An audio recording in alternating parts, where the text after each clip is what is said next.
Sud Radio, parlons vrai avec mon invité politique ce matin, Yohann Gillet, député du Gard, porte-parole du Rassemblement National. Yohann Gillet, bonjour. Bonjour.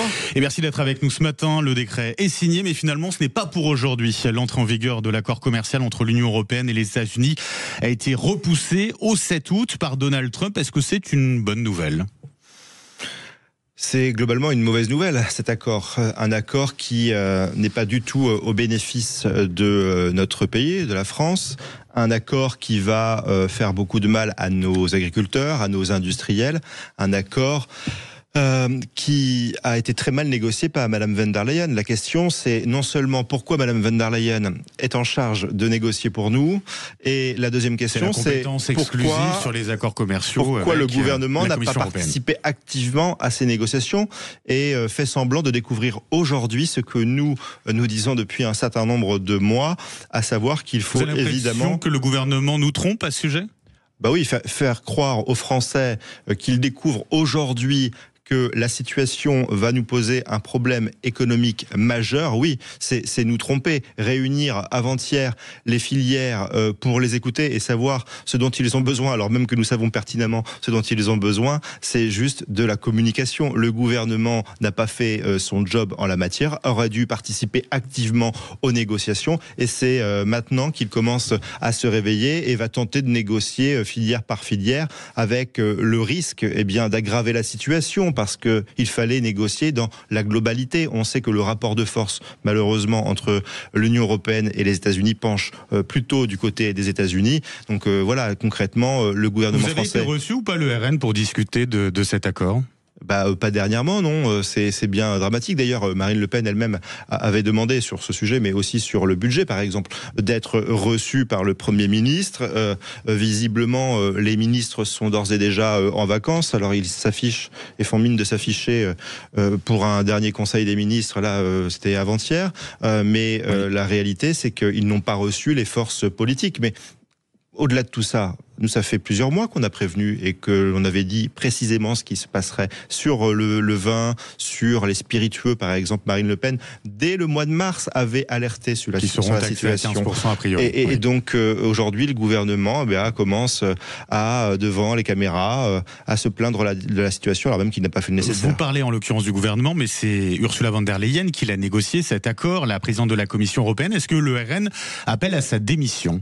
Mais le RN a tenté de censurer Madame von der Leyen. Madame von der Leyen, d'ailleurs, n'est pas élue, je le rappelle. Au Parlement européen. Nous avons déposé et voté cette motion de censure pour faire en sorte que Madame von der Leyen ne soit plus à la tête de la Commission européenne. Je tiens à dire à ceux qui nous écoutent que les macronistes, la gauche, les LR n'ont pas voté cette motion de censure. Ça, il faut le dire. Vous avez vu que la France Insoumise va déposer à son tour une motion de censure contre c'est bien, mais s'ils avaient voté avec nous cette motion de censure à l'Union européenne, eh bien, nous n'aurions plus de Madame von der Leyen. Vous ne voulez pas faire le jeu de l'extrême droite puisque vous aviez déposé cette motion de censure. Comme ce qu'ils font, c'est leur stratégie aussi au niveau national, à l'Assemblée. Oui, donc ils ne pensent jamais à l'intérêt du pays, ils ne pensent qu'à leur propre intérêt électoral. C'est bien ce que nous dénonçons. Est-ce que vous voterez d'ailleurs cette motion de censure, les eurodéputés RN, cette motion de censure de la France Insoumise? Vous le souhaitez ou pas? Oui, a priori, mais tout dépend du contenu. Enfin voilà, je peux pas vous dire avant même d'avoir cette motion de censure sous les yeux est-ce qu'il y a dedans, de vous dire si on la votera ou pas. Mais a priori, vous déposerez d'ailleurs vous-même une motion de censure. Il n'y a pas de raison. Vous parlez de quoi? De l'Assemblée nationale ou contre de l'Union européenne? Nous l'avons déposé il y a quelques jours, donc les autres partis ne l'ont pas voté.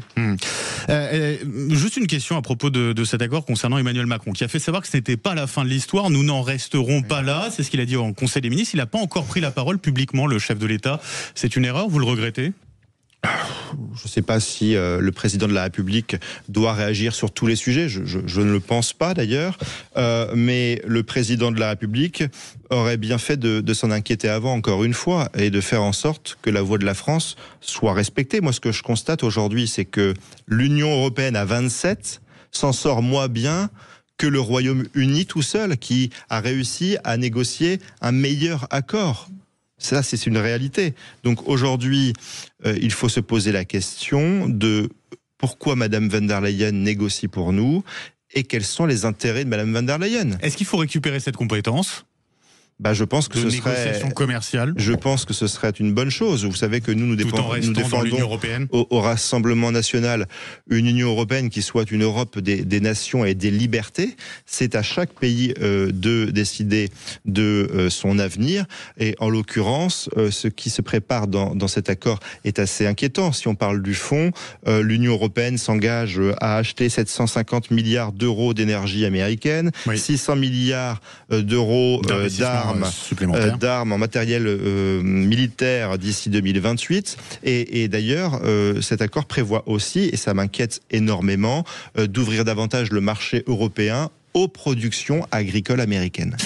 Yohann Gillet, je rappelle député du Gard, porte-parole du Rassemblement national. Un mot sur cette étudiante Ghazaoui à Sciences Po Lille. Son inscription a été annulée après des propos antisémites tenus sur les réseaux sociaux. Enquête ouverte pour apologie du terrorisme et apologie de crimes contre l'humanité. Est-ce qu'elle doit être expulsée ? Évidemment, elle n'a rien à faire sur le sol français. Alors, on n'a pas encore tous les éléments de savoir précisément comment elle est arrivée sur le territoire national, mais ça permet au moins de remettre les choses dans leur contexte. Il y a en France, sur notre sol, un certain nombre d'étrangers qui font peser un risque majeur pour notre pays. Soit par le droit d'asile, qui est totalement dévoyé d'ailleurs. Je rappelle qu'on est à peu près à 150 000 demandes d'asile par an. Sur ces 150 000, après les recours, vous avez la moitié qui sont déboutés, qui restent pour autant sur le territoire national, puisque la France est incapable, et les gouvernements successifs sont incapables d'exécuter les obligations de quitter le territoire. S'ajoute à cela 350 000 visas, donc entrée légale d'étrangers sur le territoire national, où les contrôles, là aussi, sont assez douteux, on l'a vu malheureusement dans l'actualité passée, sans compter également, évidemment, l'immigration irrégulière qui est très nombreuse. On estime aujourd'hui à plus d'1 million de personnes en situation irrégulière. Aucun réfugié venant de Gaza ? Évidemment, principe de précaution. Principe de précaution. Le droit d'asile non seulement est dévoyé, mais est utilisé par certaines filières et fait peser des risques sur notre pays. On sait aujourd'hui que la bande de Gaza est tenue par le Hamas, que le Hamas est une organisation terroriste et que le Hamas forme les enfants palestiniens dès leur plus jeune âge à la haine du juif et à la haine de l'Occident. Donc le principe de précaution doit s'appliquer. Yohann Gillet, parlons du budget. Le RN va-t-il voter la censure s'il y a la moindre augmentation d'impôts? C'est sûr, vous censurez le gouvernement. Nous avons été très clairs depuis longtemps maintenant, et l'année dernière d'ailleurs. Nous avions dit l'année blanche, très en clairement, l'occurrence, c'est une augmentation d'impôts. Tout à fait. L'année blanche, c'est une augmentation d'impôts et c'est une baisse du pouvoir d'achat des Français. La revalorisation sur l'inflation. Faut pas, vous savez, il faut dire les choses clairement sur le budget. La France, oui, est dans une situation économique et budgétaire très compliquée. Personne ne peut le nier, même si la gauche le nie aujourd'hui. 3 300 milliards d'euros de dette. Mais à cause de qui ? À cause des gouvernements successifs, de la Macronie, de la droite classique, de la gauche. Ils se sont succédés et ils ont ruiné notre pays. Mais aujourd'hui, il y a des sources d'économie à faire. Il y a des réformes structurelles sur le train de vie de l'État. Moi, je pense notamment aux agences gouvernementales, aux agences d'État qui coûtent 80 milliards d'euros par an. Il a promis de s'en occuper, François Bayrou. Il n'a pas envie. Il n'a pas très envie de s'en occuper, François Bayrou, visiblement, puisque dans son budget qu'il nous a présenté, il n'y a que 2 milliards d'euros d'économie sur les 44 milliards d'euros d'efforts demandés aux Français. Et sur l'immigration, il y a des milliards d'euros d'économies à faire. On est en mesure, dès 2026, de faire 18 milliards d'euros d'économies.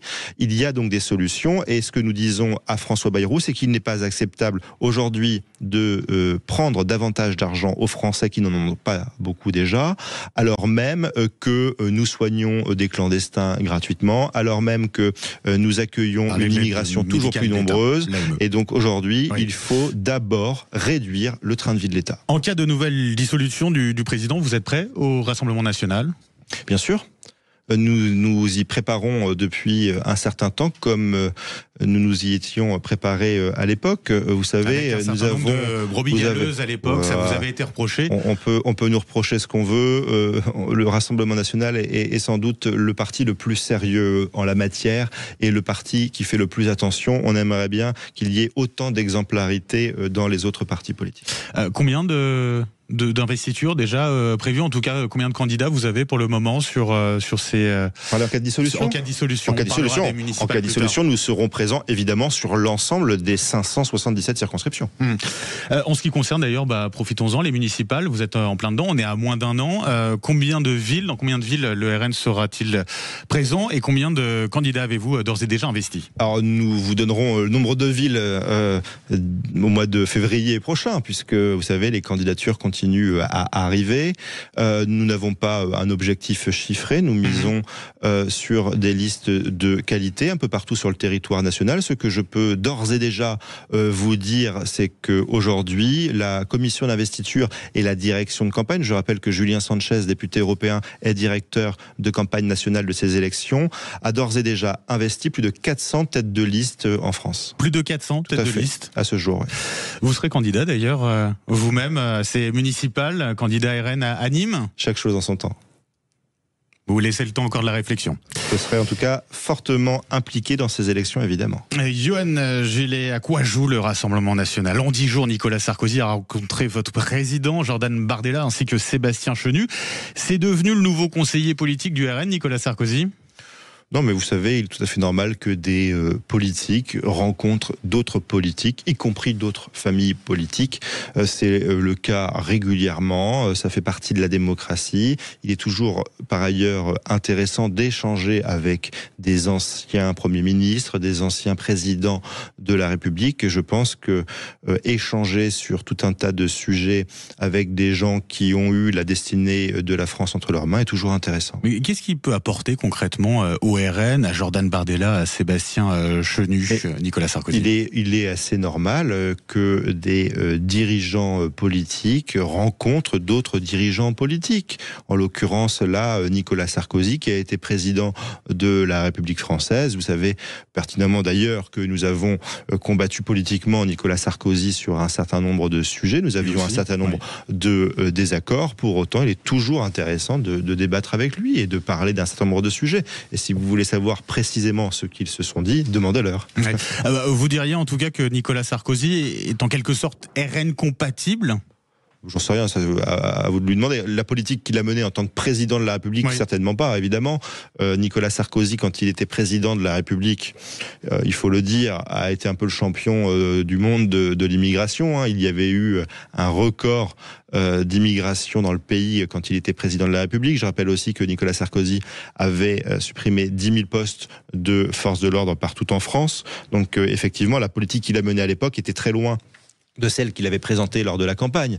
Le temps a passé. Nicolas Sarkozy, vous lui demanderez... Qu'est-ce qui a changé depuis? Il a peut-être changé d'avis, j'en sais rien, et vous lui demanderez ce qu'il pense aujourd'hui. Voilà. En tout cas, c'est une bonne chose, selon vous, ces rencontres. Mais vous savez, nous ne sommes pas sectaires et nous parlons avec tout le monde. Avec tout le monde. Merci beaucoup. Merci à vous. Yohann Gillet, je rappelle que vous êtes député du Gard, première circonscription, je précise, porte-parole du Rassemblement national. Merci d'avoir été avec nous ce matin sur Sud Radio.